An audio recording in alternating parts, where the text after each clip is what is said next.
ramdam na ramdam sa Las Vegas, Nevada ang Pacquiao-Bradley fever.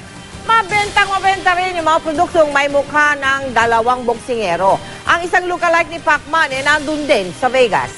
Nagbabalik si Pia Arcangel. Ilang araw bago ang bakbak ng Pacquiao-Bradley, mabenta na ang mga souvenir items tulad ng t-shirt at boxing gloves. Nasa $20 hanggang $70 ang halaga ng mga souvenir. Ang ilang bumibili di raw makakapanood ng laban kaya t-shirt na lang ang iuuwing remembrance. I'm not gonna watch the fight, but I want to watch the fight. We're leaving. We're going home tomorrow, so yeah, taking home a souvenir. Yep, we want Pacquiao to win. Habang papalapit ang labang Pacquiao-Bradley, paubos na raw ang mga tiket para rito. Kaya naman ang mga fans na hindi na makakanood ng live sa laban, bumibili na lamang ng mga souvenirs o di kaya nagpapapicture. Karamihan sa kanila, taga-suporta ni Pacman. Are you a Pacquiao fan or a Bradley? Pacquiao. All the way. Pero di lang t-shirt, caps at gloves ang pwedeng bilhin.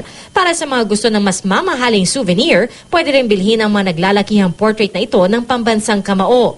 Mula $5,000 hanggang $50,000 o mahigit 2 million pesos ang halaga ng mga ito na likha ng Pilipinong si Jun Aquino.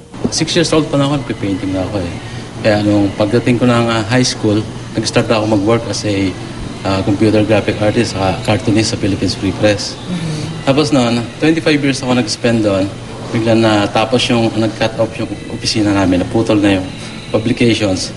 Nag-ship ako sa painting. Ang Manny Pacquiao lookalike na si Manny Pacwan na-impress daw sa mga likha ni Jun. Kamukha rin kasi niya. Maganda ang mga painting na yan at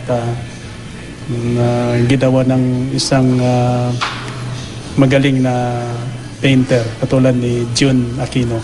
Mula sa Las Vegas, Nevada, Pia Arcangel, nakatutok 24 oras.